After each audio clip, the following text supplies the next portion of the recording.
دیکھو رسول اللہ صلی اللہ علیہ وسلم نے فرمایا لو انکم تتوکلون علی اللہ لرزقتم کما ترزق الطیر تغدو خماسا وتروح بطانا. کیا عجیب الفاظ ہیں. آپ صلی اللہ علیہ وسلم نے فرمایا اگر تم اللہ پہ ایسے توکل کرو جیسے توکل کرنے کا حق ہے. توکل کا مطلب اللہ کھلائے گا, کھلانے کی ذمہ داری اس نے لی ہے, ضرورتیں پوری کرنے کی ذمہ داری اس نے لی ہے. ایسے کرنا شروع کر دو, ٹینشن دل سے نکالو. ہر آدمی ٹینشن سے مرا جا رہا ہے نا, پتہ نہیں کیا ہو جائے گا کل, بچوں کی اسکول کی فیسیں بھر سکوں گا نہیں بھر سکوں گا, بیگم کے خرچے پورے کر سکوں گا نہیں کر سکوں گا. چھوڑو بھائی, یہ ٹینشن لینے کی نہیں ہے. آپ کہو کیوں نہیں ہے, گھر جائیں گے ٹینشن تو ملے گی نا وہاں سے. اس کا حل بتاتا ہوں میں ابھی آپ کو, اس کا حل بتاتا ہوں میں, پہلے یہ حدیث مکمل کر لو. تو آپ صلی اللہ علیہ وسلم نے فرمایا اگر تم اللہ پہ ایسے توکل کرو جیسے توکل کرنے کا حق ہے, لرزقتم, تمہیں ایسے رزق ملے گا جیسے پرندوں کو ملتا ہے. فرمایا تغدو خماسن, جب پرندہ صبح گھر سے نکلتا ہے پیٹ اس کا خالی. اسے نہیں پتا آج میں نے ٹماٹر بیچنے ہیں, آج میں نے رکشہ چلانا ہے, کسی ملٹی نیشنل کمپنی میں نے میرا انٹرویو ہے, کیا کچھ بھی نہیں. صبح اس کو یہ بھی نہیں پتا ہوتا کہ سمت میں جانا ہے میں نے, بس نکلتا ہے اللہ کا نام لے کے. آپ دیکھو یہاں کوے جو ہے نا, کوے, ایک دوست نے ہمیں بتایا کہ صبح سارے کوے یہاں سے سرجانی ٹاؤن کی طرف جا رہے ہوتے ہیں, اور ہم نے دیکھا کووں کے غول, عصر کے بعد مغرب سے پہلے آپ دیکھو گے پورے کوے واپس آ رہے ہوتے ہیں, پتہ نہیں صدر سے, لی مارکیٹ سے, جہاں کے بھی کوے ہیں نا. میں نے تو پہلے سمجھا تھا کہ سرجانی ٹاؤن میں کوئی ویکینسی نکلی ہوئی ہے کووں کے لیے, حقیقت ہے سارے یہاں سے ٹریولنگ کر کے جا رہے ہوتے ہیں. وہ ان کو کہیں وہاں شاید زیادہ کوئی مردار وردار پڑے ہوئے ہوتے ہیں, کچھ کچرے مچرا اور یہ سب چیزیں نا, تو کووں کو مخبری ہو گئی, کووں کو مخبری ہو گئی بھائی لی مارکیٹ میں مال ابھی نہیں ختم, شارٹ چل رہا ہے, ابھی کہاں مال ہے. صبح خالی پیٹ جاتے ہیں اور شام کو چھیچڑوں سے پیٹ ان کے بھرے ہوئے ہوتے ہیں. تو رسول اللہ صلی اللہ علیہ وسلم نے فرمایا تغدو خماسا وتروح بطانا, صبح پرندہ نکلتا ہے خالی پیٹ, شام کو آتا ہے پیٹ اس کا بھرا ہوا ہوتا ہے. آپ کہہ سکتے ہیں کہ صرف پیٹ ہی ہماری بنیادی ضرورت, بول لو نا بھائی, نہیں ہے, پیٹ ہی تھوڑی ہے. یہ ایک مثال ہے, پرندے کی ضرورت پیٹ, اور جب پرندے کی شادی کا ٹائم آتا ہے تو اس کی ضرورت گھر بھی ہے یا نہیں؟ کیا خیال ہے بھائی؟ جب پرندوں کی مادہ انڈے بچے دینے, کبوتر کو دیکھ لو نا, یہ تو جوڑے بنا کے رہتے ہیں کبوتر, انڈے بچے کا ٹائم آتا ہے تو کبھی دیکھا کبوتر ٹینشن میں کہ یار بحریہ ٹاؤن تو ہاتھ سے نکل گیا ہے بھائی, بحریہ ٹاؤن کے پلاٹ تو نکل گئے ہاتھ سے, اور سرجانی بھی گیا. ایک صاحب مجھے کہنے لگے, میں 15 سال پہلے کسی اسٹیٹ ایجنٹ نے مجھے کہا تھا کہ 6 پلاٹ سرجانی میں لے کے ڈال دو زندگی بن جائے گی. مجھے کہنے لگا یار اتنا افسوس ہو رہا ہے, جو 15 سال بعد ہونا تھا. تو میں یہ کر رہا تھا کہ پرندے کو جو رزق ملتا ہے صرف پیٹ نہیں بھرتا اس کا. جب پرندے کی شادی کا ٹائم آتا ہے, وہ بالغ ہوتا ہے, تو پیر بنتا ہے کبوتر کبوتری کا, چڑا چڑیے کا بنتا ہے نا جوڑا. نہ اس نے کہیں سے ڈپلوما حاصل کیا گھر بنانے کا ہے بھائی, نہ NID یونیورسٹی میں وہ پڑھا ہے, کوئی انجینئرنگ نہیں, اس کو ہے کوئی انجینئرنگ؟ بولو بھائی. جس قسم کا گھر اس کو چاہیے فطرت اسے اس طرح کا گھر بنانا سکھا دیتی. کھجور کے درختوں میں سوراخ کر کے رہتے ہیں, اور آپ دیکھو یہ پرندے کیسے یہ نر مادہ مل کے کیسے تنکے تلاش کر رہے ہوتے ہیں اور کیسے ان کو بہترین انداز سے پرو رہے ہوتے ہیں. ایسے نہیں کہ کوئی بھی کچرا اٹھا کے, ہم جب مرغیوں کے ڈڑبے بناتے ہیں نا تو کچھ بھی اٹھا کے ڈال دو اس کے اندر, پرندہ ایسا نہیں کرتا. بڑی تمیز سے, بڑے خوبصورت انداز سے وہ گھونسلہ بناتا ہے, خوبصورت انداز سے, ایسا کہ وہ سردی گرمی سے بھی محفوظ رہے, دشمنوں کے شر سے بھی محفوظ رہے. بہت خوبصورت انداز سے وہ گھونسلے بناتے ہیں. تو آپ بتاؤ انسان جو اشرف المخلوقات ہے, جس کے لیے اس کائنات کو بنایا گیا, اللہ اس کی گھر کی ضرورت پوری نہیں کرے گا؟ ہے بھائی, اصل میں آپ نے جس گھر کو ضروری سمجھا ہے وہ اللہ کی نظر میں وہ عیاشی ہے, وہ ضرورت نہیں ہے, وہ آپ کی بہت اوپر کا سوچ رہے ہیں آپ. لوگ کرائے کے گھروں پہ افسوس کرتے ہیں نا, اپنا گھر نہیں بنا سکے. بھائی گھر کی ڈیفینیشن یہ ہے کہ جیسے پرندہ جو گھر بناتے ہیں قیامت تک کے لیے نہیں بناتا, اسے فی الحال اپنی فیملی کو پالنے کے لیے ایک عدد ایسے گھر کی ضرورت ہوتی ہے جہاں بلی سے حفاظت ہو, جہاں سردی اور گرمی سے حفاظت ہو. اللہ کہتے ہیں تیری یہ بنیادی ضرورت ہے, چونکہ تو نسل بڑھا رہا ہے فطرت کی تکمیل کے لیے, تو اس گھر کی ضرورت پوری کرنا یہ کس کے ذمے ہے؟ یہ فطرت کے ذمے, جس کو جو خدا ہے, اصل میں خدا کے ذمے ہے. پرندہ نسل بڑھاتا ہے اس کائنات کی رنگینیوں کو برقرار رکھنے کے لیے, اپنے لیے نہیں.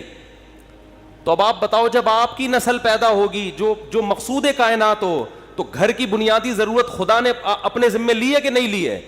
وہ پرندوں کی ضرورتیں پوری کر رہا ہے اور انسان کو ٹینشن میں ڈال دے, تو یہ آپ کی بنائی ہوئی ٹینشن ہے, یہ خدا کی دی ہوئی ٹینشن نہیں ہے, یہ اللہ کی طرف سے عطا کردہ ٹینشن نہیں ہے, یہ آپ کی ٹینشن ہے جو آپ نے اپنے اوپر مسلط کر لی. پرندہ جو گھر بناتا ہے وہ بھی کرائے کا گھر ہوتا ہے, اس کا ذاتی نہیں. کرائے کا مطلب نکلنا ہے اس نے یہاں سے, ہمیشہ کے لیے تھوڑی ایک ہی جگہ گھونسلا. پھر جب اس کے انڈوں سے بچے نکلتے ہیں, ایک تو 12 گھنٹے کی ڈیوٹی ہوتی ہے کبوتر اور کبوتری کی. 12 گھنٹے کبوتر, یہ شکر کرو اللہ نے مردوں میں ایسا نظام نہیں رکھا, یہ اللہ کا بڑا فضل ہو گیا. ہمارے یہاں خواتین ہی پالتی ہیں, مرد کا کام ہے شیلٹر دینا, تحفظ دینا, خرچہ اٹھانا. 12 گھنٹے کبوتر بیٹھے گا اور 12 گھنٹے کبوتری. اب کمانے کا ٹائم کم ہو گیا, کیا خیال ہے؟ پہلے 12 گھنٹے دن میں کمانے میں لگ رہے تھے ان کے, اور رات میں آرام میں, ایسا ہی ہے نا. اب ذمہ داری بڑھ گئی, کمانے کے لیے ٹائم کم ہو گیا. ذمہ داری کیا بڑھ رہی ہے؟ اب اپنا بھی کمانا ہے اور اپنے بچوں کے لیے بھی دانا لے کر آنا ہے. ٹائم کم ہے کمانے کے لیے اور کھانے والے زیادہ. کہ نہ آج تک دیکھا کہ بھوک سے مرے ہوں پرندوں کے بچے؟ کہیں قحط پڑا ہوا ہو تو ایک الگ بات ہے. کبوتر کبوتری جاتے ہیں, باریاں سیٹ کرتے ہیں, 12 گھنٹے یہ 12 گھنٹے وہ, پھر جب چوزے نکل جاتے ہیں اس سے بچے نکل جاتے ہیں, وہ بھی کما کے خود بھی اپنا پیٹ بھی بھر رہا ہے اور اپنے بچوں کا پیٹ بھی بھر رہا ہوتا ہے. وہ وجہ کیا ہے؟ پرندہ ٹینشن نہیں لیتا. اگر ٹینشن لینا شروع کر دیں نا کہ یہاں پلاٹ کیوں نہیں بنا, یہاں گھر کیوں نہیں بنا, تو پرندہ بچے پیدا کرنا ہی چھوڑ دے, جیسے کہ آج گوروں نے چھوڑ دی ہیں, انگریزوں نے چھوڑ دیا نا. کتے پال رہے ہیں, وہ کتے کیوں پالتے ہیں؟ وہ بہت سے انگریز ہم لوگوں پر اعتراض کرتے ہیں کہ کتا اتنا وفادار جانور, تم اس سے دل کیوں نہیں بہلاتے؟ ہم کہتے ہیں انسان سے زیادہ وفادار نہیں ہے. کتے وہ پالے جس کے پاس پالنے کے لیے بچے نہ ہوں, انسان نہ ہوں, وہ پالے. اور کتوں سے صرف دل ہی بہلا سکتے ہو. تعارف کرو, یہ میرا فرینڈ ہے, یہ میری گرل فرینڈ ہے, بس سارا سیٹ اپ ختم. کبھی دیکھا گورا تعارف کروا رہا ہو آپ امریکہ کسی گورے کے گھر جائیں, یہ میری خالہ ہیں, یہ میری پھپھو ہیں, یہ میری ممانی ہیں, یہ میری چاچی ہیں, میری بھتیجی ہے, یہ میرا بھانجا ہے, یہ میرے بردر ان لا ہیں, یہ میرے مدر ان لا ہیں, اور یہ میری نانی ساس اور دادی. ہمارے یہاں تو اتنے پوری ایک چین چلتی ہے. انگریزوں کے یہاں یہ تکلف نہیں, میں ہوں یہ پتہ نہیں کون ہے, اتفاق سے کل اس سے ملاقات ہو گئی تھی, دوستی ہو, اس سے زیادہ رشتے نہیں. ایک عدد اماں ہوتی ہیں, وہ بھی اولڈ ہاؤس میں. وہ بھی کہاں ہیں؟ اولڈ ہاؤس میں. تو وہ کتے اس لیے پالتے ہیں, اس لیے نہیں پالتے کہ وہ کتوں کی وفا سے ان کو بڑا اچھا لگتا ہے, اتنے وفادار ہیں. کتوں سے ہی سبق سیکھ لینا چاہیے انگریزوں کو کہ کتے تمہارے ساتھ وفا کر رہے ہیں, تم اپنے باپ کے ساتھ وفا نہیں کر رہے. سمجھ رہے ہو نا؟ یہ تمہارے ساتھ وفا کر رہا ہے اور تم اپنے باپ کو اولڈ ہاؤس میں جمع کرا رہے ہو. کتا نہیں جمع کرائے گا بڑھاپے میں تمہیں, وہ کہے گا جیسا بھی ہے برداشت کروں گا. غیر مسلموں کی جو خوبیاں ہیں نا, وہ اول نظر میں, پہلی نظر میں آپ کو, بعدین نظر میں بہت زبردست لگیں گی.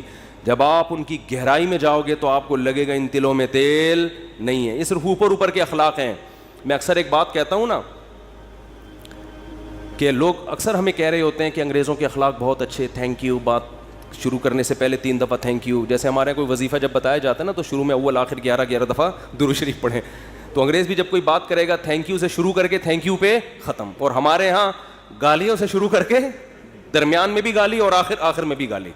اتنا وہ تھینک یو نہیں کہتا جتنی ہمارے ہاں گالیاں ہیں.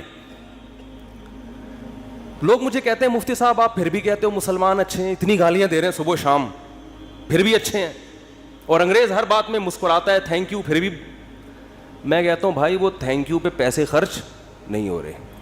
ہم جب گھر میں جاتے ہیں تو ہم سے جو گھر والوں کے بیگموں کے مطالبے ہوتے ہیں نا, گورا یہ مطالبے افورڈ بولو نہیں کر سکتا. ہم گھر والوں کو گھر مہیا کرنا کس کی ذمہ داری ہے؟ یہ جو بحریہ ٹاؤن کے پلاٹ کے لیے مچل رہا ہوتا ہے تو بیگم کی وجہ سے ٹینشن میں ہوتا ہے. بیوی نہ ہو تو روڈ پہ بھی زندگی گزر جاتی ہے. گھر کروڑوں روپے کا گھر لے کے دے گا, بچوں کے لیے پراپرٹی خرید رہا ہوگا, میں مر گیا تو بچوں کا کیا ہوگا. انگریز کرتا ہی ہے کہ میں مر گیا تو بچوں کا کیا ہوگا, کہ گورنمنٹ پالے گی میں تھوڑی پالوں گا. ہمیں پتا ہے کہ بھائی ہم نے انتظام کر کے جانا ہے ان کے لیے. پھر محلے کے خراب لڑکوں کے ساتھ تو نہیں بیٹھ رہا, صبح شام یہ ٹینشن. دعائیں کرا رہے ہوتے ہیں مولوی صاحب کے پاس, مولوی صاحب دعا کرو میرا بچہ آج کل چرسیوں میں اٹھ رہا بیٹھ رہا ہے, دعا کرو کچھ انسان کا بچہ بن جائے. گورے کو یہ ٹینشن ہوتی ہے. کبھی دیکھا گورا پادری کے پاس گیا ہو کہ میرا بچہ جو ہے وہ چرسیوں میں آج کل بیٹھ رہا ہے؟ پادری کہے میں تو خود پیتا ہوں. پادری کہے گا میں تو خود پیتا ہوں, پی لیا تو کیا ہو گیا, کیا کر لے گا. وہ تو ٹینشن فری لوگ ہیں بھائی, ریلیشن ہی نہیں ہے ان کا. پھر بیگم کے بھائی گھر میں آ رہے ہیں تو اس کو پوچھا کیوں نہیں. ایک صاحب نے بتایا میرا اتنا پھڈا ہو گیا گھر میں, ایک دن میرا سالہ آ گیا, میں کہیں دماغ میرا حاضر نہیں تھا, میں نے اس کو چائے کا پوچھنا بھول گیا. میں کہہ رہا ہے جو میری بیگم نے ہنگامہ کیا ہے کہ میرے بھائیوں کو پوچھتے نہیں ہو اتنی. اور یہ عورت کے لیے ٹینشنیں اٹھا رہا ہے مرد. کس کے لیے؟ عورت کے لیے. گرل فرینڈ نہیں رکھی ہوئی اس نے, پوری زندگی کی ٹینشن. اس کے باپ کو بھی باپ بنا لیا, اس کی ماں کو کیا بنا لیا, اپنے ابا بھی تھے. اپنی انگریز اپنے ابا اماں کو اولڈ ہاؤس میں جمع کر رہا ہے.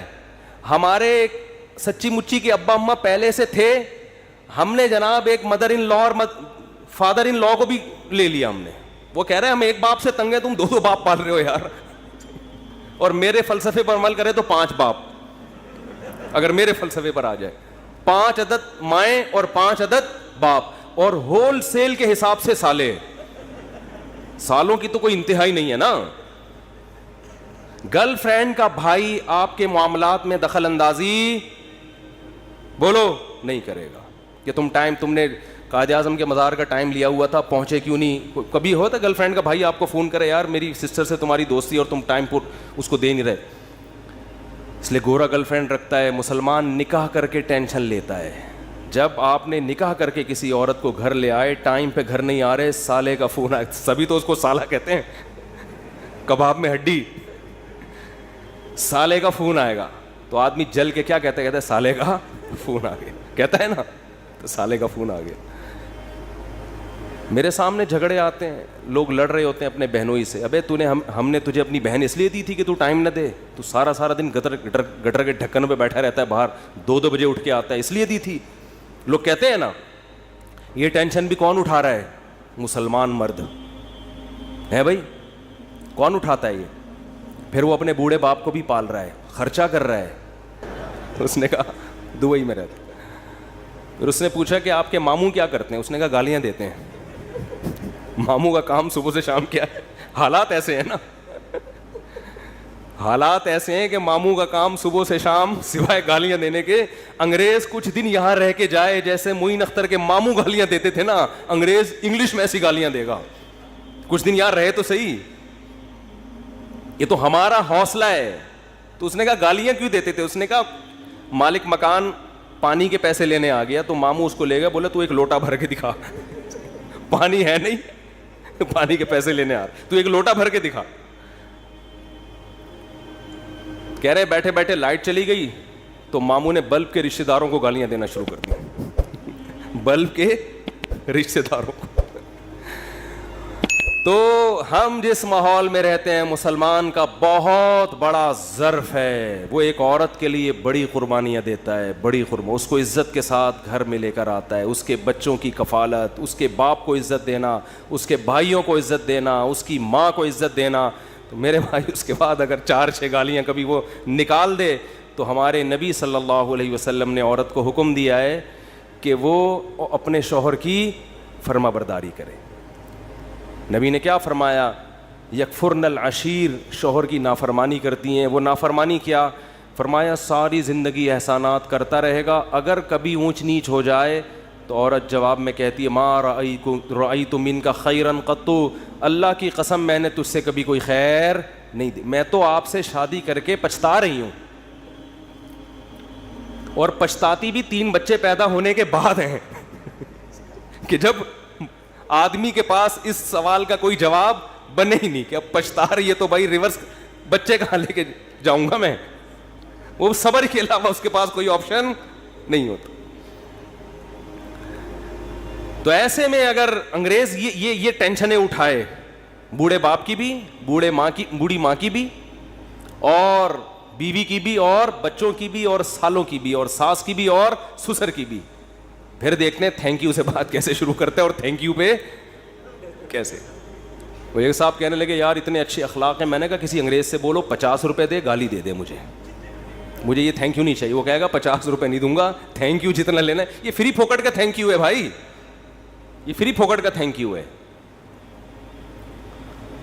ایک دھیلے کا خرچہ اٹھانے کے لیے تیار نہیں ہے کسی کا بھی. تو خیر میں جلدی سے بات کو سمیٹ کے ختم کروں, وقت پورا ہو رہا ہے. تو رسول اللہ صلی اللہ علیہ وسلم نے فرمایا پیسہ کمانے سے منع نہیں, پیسے کو مسلط کرنے سے منع کیا. ہدف یہ نہ بناؤ. دیکھو پرندہ بھی صبح, پرندہ یہ نہیں کرتا کہ اللہ پہ توکل کرے تو اب گھونسلے میں ہی دھرنا مار کے بیٹھ گیا, میں نے صبح جانا ہی نہیں ہے. یہ کوے جتنے ہیں نا یہ وہیں بیٹھ گئے, لیاری میں بیٹھ گئے اور سرجانی ٹاؤن میں بیٹھ گئے کہ چھوڑو یار اللہ پہ توکل کرنا ہے, رزق خود بخود یہیں آئے گا. اللہ نے کہا نہ تمہیں نکلنا پڑے گا. تو آپ صبح نکلو رزق کے لیے, لیکن تسلی رکھو کہ شام کو انشاءاللہ پیٹ بھرا ہوا ہوگا, میری بنیادی ساری ضرورتیں پوری ہو چکی ہوں گی, اور جب میری اولاد کا ٹائم آئے گا اللہ بچوں کا خرچہ بھی میری جیب میں ڈالے گا. ٹینشن نہ لو کہ 2 بچے ہو گئے تو 3 بچے ہو گئے تو کہاں سے کھلاؤں گا. جس اللہ نے تجھے کھلایا بھائی وہی. دیکھو ماں کی چھاتیوں میں دودھ پہلے پیدا ہوتا ہے, بچہ بعد میں پیدا ہوتا ہے, یہ بتانے کے لیے کہ اس کا پیدا کرنے والا اس کے رزق سے غافل نہیں ہے. ہر چیز میں گوروں کی طرح کیلکولیشن نہ کیا کرو بیٹھ کے. گورے کیا کر رہے ہوتے ہیں دیکھ رہے ہوتے ہیں میرے پاس ابھی $10,000 ہیں تو ایک بچہ ہو گیا تو اس میں اتنا کیلکولیشن کر کے اتنا بچ رہا ہے, اتنا انویسٹمنٹ کیا, دوسرا ہو گیا تو یہ تو کیلکولیٹر تو اس لیے بھائی رزق کمانا ہے, رزق کی ٹینشن نہیں لینی. اب آپ کہہ سکتے ہو کہ ٹھیک ہے ہم رزق کی ٹینشن نہیں لیتے, کماتے ہیں, لیکن ہم تو دیکھ رہے ہیں کمانے کی کوشش کر رہے ہیں, وہ وسیم بھائی کے پاس تو اتنا پیسہ آ گیا, فلاں کے پاس تو اتنا آ گیا, میں وہیں کا وہیں کھڑا ہوں. ہمارے کزن تھے کیا ہیں, وہ تھے سے تھے نہ بن جائیں. وہ اکثر کہا کرتے تھے, یہ بات تو کہتے تھے اب نہیں کہتے, اللہ کا شکر اب دیندار ہے, کہتے یار مجھے ٹینشن اس بات کی نہیں ہے کہ میرے پاس پیسہ نہیں ہے, مجھے ٹینشن اس بات کی ہے کہ میرے جتنے دوست ہیں ان کے پاس آ گیا اور میں وہیں کا وہیں. تو یہ ایک مستقل ٹینشن ہے. دیکھو اس کا نبی صلی اللہ علیہ وسلم نے حل کیا بتایا, پرندے کی مثال دی ہے. پرندہ کمپٹیشن میں کبھی بھی نہیں آتا, سمجھ رہے ہیں. پرندہ یہ نہیں کرتا کہ وہ والے چڑیا نے وہاں جگہ اس لوکیشن پہ گھونسلہ بنایا بحریہ ٹاؤن کے قریب اور میں لیاری ندی کے اوپر گھونسلہ, نہ. پرندہ کہتے ہیں میرے لیے, میرے بچوں کی حفاظت کے لیے مجھے گھونسلہ چاہیے, لوکیشن کو وہ زیادہ اہمیت نہیں دیتا. میں دشمنوں سے میری حفاظت رہے, ٹھیک ہے نا, سردی گرمی سے میری حفاظت رہے. میں نہیں کہہ رہا آپ لیاری ندی کے اوپر گھر بنائیں, وہ تو حفاظت نہیں رہے گی آپ کی, کیونکہ ندی تو ندی ہے نا. تو آپ نے یہ سوچنا ہے کہ مجھے اپنے گھر میں تحفظ کے ساتھ, گھر والوں کے ساتھ رہنے کے لیے چھت چاہیے. یہ چھت اللہ انشاءاللہ میسر کرے گا, چاہے اپنی ہو چاہے کرائے کی ہو, یہ ٹینشن نہیں لینا ہے. یہ ٹینشن کہ میری اپنی چھت ہو کرائے کی نہ ہو, یہ آپ کی بنائی ہوئی ٹینشن ہے. اللہ نے اس رزق کا وعدہ آپ سے نہیں کیا ہے, یہ غریبی ہے, یہ غریبی ہے. بنیادی ضرورت آپ کی سالن روٹی ہوتی ہے نا, ارے بھائی آپ گئے ہوٹل میں نہاری لے آؤ, 2 روٹی لے آیا, نہاری لے آیا, 1 گریوی منگوا لو گے, 2 منگوا لو گے, اس کے بعد کہے گا بھائی یہ گریوی ہے, اصل جو پیسے تھے نا وہ پلیٹ کے تھے. اب آپ نے گریوی کو مقصود بنا لیا, آپ جاتے ہی گریوی پہلے منگوا رہے ہو کہ یار 2 نہاری کی گریویاں لے آ. اس کو غصہ آئے گا بھائی گریوی تو ضمناً ہوتی ہے. آج جو گریوی تھی نا, ذاتی گھر گریوی ہے, یہ بنیادی ضرورت نہیں ہے. گاڑی گریوی ہے, بنیادی ضرورت W11 میں بہت اچھی طرح سے پوری ہوتی ہے. ہم نے تو بھائی 20 سال W11 میں سفر کیا ہے, اور اللہ کی قسم اب ترستے ہیں کہ W11 میں بیٹھے ہیں, لیکن اب شہرت اتنی ہو گئی کہ وہ بیٹھ نہیں سکتے. اب وہ W11 والا بھی اٹھ کے آ جائے گا کہ میں نہیں چلا رہا, میں گپ شپ کر رہا ہوں آپ سے. ورنہ عامر بھائی W11 کا مزہ آپ نے لیا ہوگا نا. W11 کراچی کی بہترین سوغات ہے بھی. G7 4L میں اللہ دشمنوں کو بھی نہ بٹھائے. جس طرح وہ چلاتا ہے نا اتنی بڑی بس کو, ہم تو جب بھی بیٹھے ہیں 2 فٹ اچھل پوری ہوں. بس یہ بیسک ضرورت, چاہے وہ اپنا ہو چاہے وہ کرائے کا ہو. اور نبی نے فرمایا کہ جس شخص کو 2 وقت کی روٹی مل گئی, پیٹ بھر کے, سر چھپانے کی جگہ مل گئی, اور جسم کسی بڑی بیماری سے محفوظ تھا اس کا. اور ویسے بتاؤں جب یہ لائف اسٹائل ہوگا نا تو جسم بڑی بیماری سے محفوظ ہی ہوتا ہے عام طور پہ. جسم کسی بڑی بیماری سے محفوظ تھا تو آپ صلی اللہ علیہ وسلم نے فرمایا یہ ایسا ہے گویا پوری دنیا کی دولت سمیٹ کے اللہ نے اس کے قدموں میں رکھ دی ہو. اب اگر یہ ٹینشن لے رہا ہے نا بحریہ ٹاؤن کی اور ڈیفنس کی اور DHA کی, وہ اسکیم میں نے تو یہ گریوی کی ٹینشن ہے, یہ دل میں دنیا کی محبت کی علامت ہے. ایسے شخص کو رسول اللہ صلی اللہ علیہ وسلم نے وعید سنائی کہ یہ مالدار بن تو سکتا ہے مگر اس کے سامنے فقر کا پھندا ایسے لٹکا رہے گا جیسے ایک زندہ آدمی کے سامنے پھانسی کا پھندا, موت کا پھندا لٹک رہا ہوتا ہے. جو اس کی کیفیت ہوگی یہ کیفیت اس کی ہوگی. تو بھائی پیسہ کماؤ, پیسے سے دل نہ لگاؤ. اور دل سے پیسہ نکالنے کا طریقہ کیا ہے؟ خرچ کرو. ہمارے حضرت فرمایا کرتے تھے کہ پہلے زمانے میں بزرگان دین کڑک کڑک نوٹ جلوایا کرتے تھے, 5-5 ہزار کے نا, کہتے جلاؤ اس کو. آج اس کی اجازت نہیں ہے, اس میں نقصان ہے, لیکن دل سے نکالنے کے لیے نا جلواتے تھے. تو آپ جلائیں نہیں, خرچ کریں. کبھی کبھار ایسے گڈی نکال کے کسی اچھے ٹرسٹ میں دے دی, کسی غریب کو دے دی. اور سب سے زیادہ مصداق پیسہ خرچ کرنے کا آپ کے قریبی رشتہ دار ہیں, ان کو دو. آج کل لوگوں نے ہدیے رشتہ داروں میں دینا چھوڑ دیا ہے. بس عید بقرعید پہ کوئی کھانا وانا کھلا دیتے ہیں, بھائی بہن کو لفافے میں گڈی ڈالے پکڑا دے,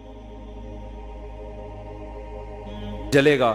جب یہ دل جلے نا, اتنا صدقہ ہو کہ دل میں آرے چلیں, تو یہ آرے چلنے سے دل آئینے کی طرح شفاف ہو جائے گا. شاعر نے کہا ہے نا, آئینہ بنتا ہے رگڑے لاکھ جب کھاتا ہے دل, کچھ نہ پوچھو دل بڑی مشکل سے بن پاتا ہے دل. دل کو دل بنانا تھوڑا ڈیفیکلٹ کام ہے. تو اس کا طریقہ یہ کہ اس میں ذرا رندا چلے گا نا, رگڑا لگے گا.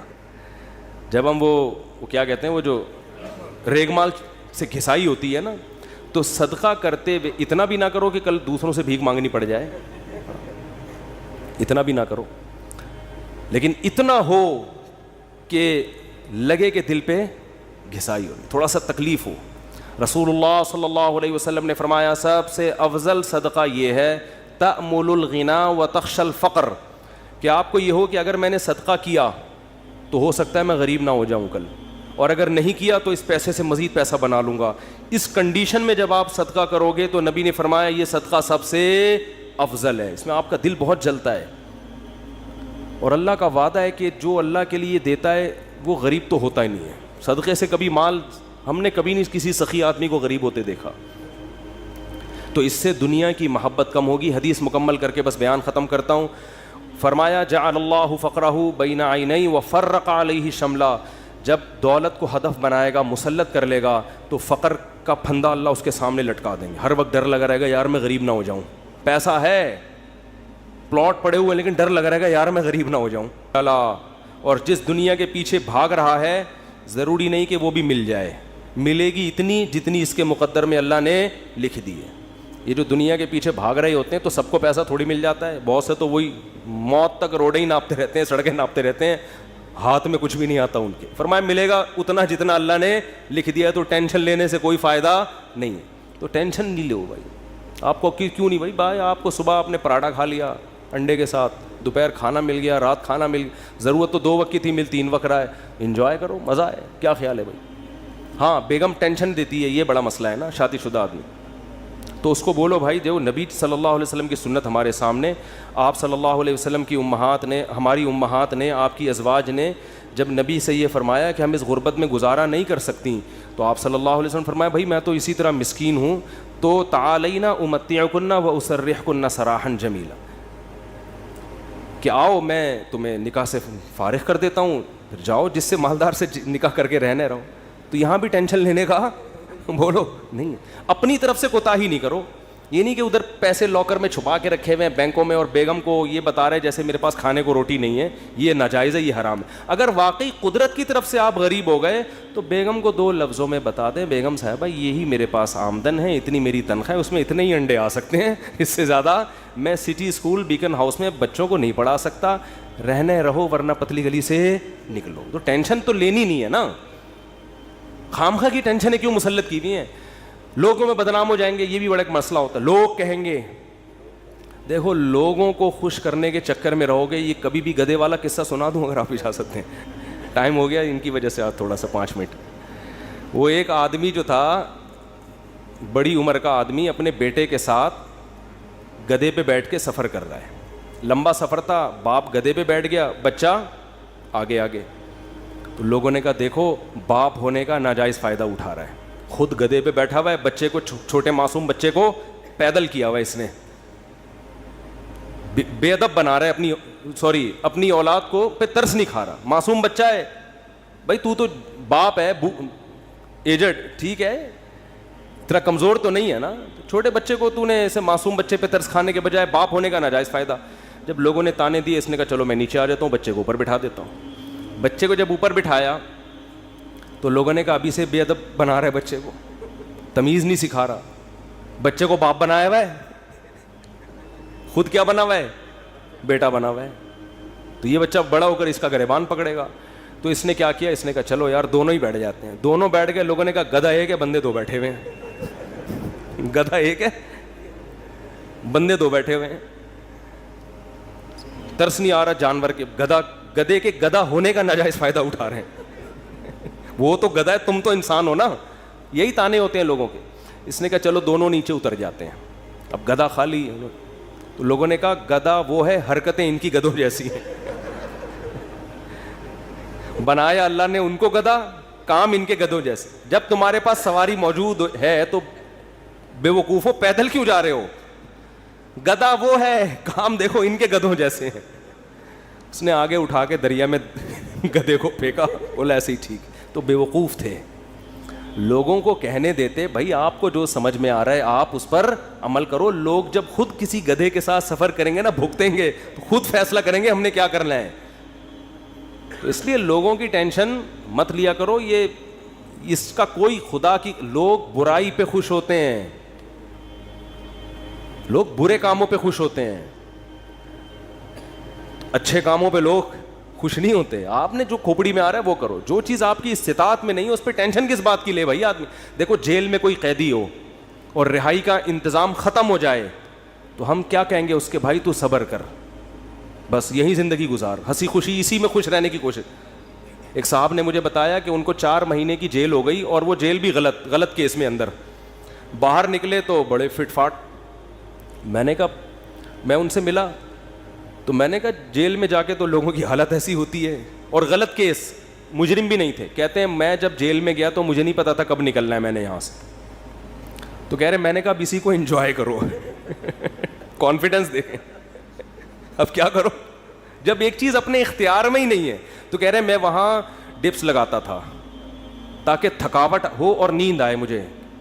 اور اچھا وہ ڈولے شولے بھی نا کافی بن چکے تھے ان کے بڑے. میں نے کہا کیا کر رہے, کہہ رہے بھائی ہم ڈپس لگاتے تھے, اٹھک بیٹھک 400 بیٹھکیں اوپر نیچے, اور اس طرح میں سارا. اور کہہ رہے جن لوگوں نے یہ کام نہیں کیا وہ دیواروں سے سر مار مار کے پاگل ہو گئے وہ.